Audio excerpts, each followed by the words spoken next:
గర్భవతుల్ని చేస్తే 13 లక్షలు అంటూ ప్రకటన. బీహార్లోని నవడా జిల్లాలో ఫేస్బుక్ లో ముఠా ప్రకటన. బాధితుల నుంచి పాన్, ఆధార్, ఇతర వివరాల సేకరణ.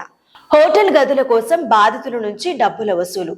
ఇచ్చేందుకు నిరాకరిస్తే బ్లాక్ మెయిల్ కు దిగిన నిందితులు. 8 మంది అరెస్ట్. సెల్ ఫోన్లు స్వాధీనం చేసుకున్న పోలీసులు. సంతానం లేని మహిళలను గర్భవతులను చేయండి, 13 లక్షలు అందుకోండి.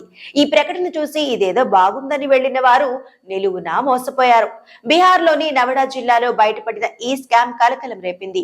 All India pregnant job service, playboy service పేరిట ముఠా ఒకటి ఫేస్బుక్ లో ప్రకటనలు ఇచ్చింది.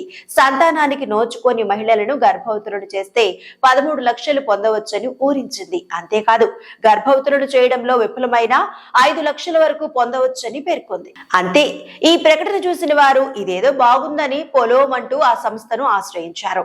అలా వచ్చిన వారి నుంచి పాన్ కార్డ్, ఆధార్ కార్డ్ తో పాటు ఇతర వివరాలను నిందితులు సేకరించారు.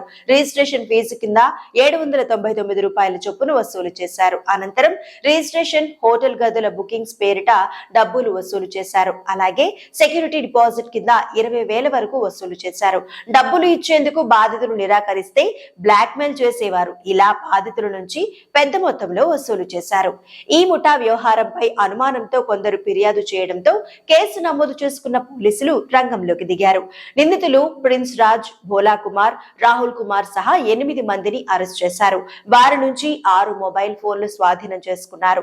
వాటిలో కస్టమర్ల ఫోటోలు, WhatsApp chatting, audio recording, bank లావాదేవీలను గుర్తించారు. ప్రస్తుతం పోలీసులు ఈ కేసును లోతుగా దర్యాప్తు చేస్తున్నారు.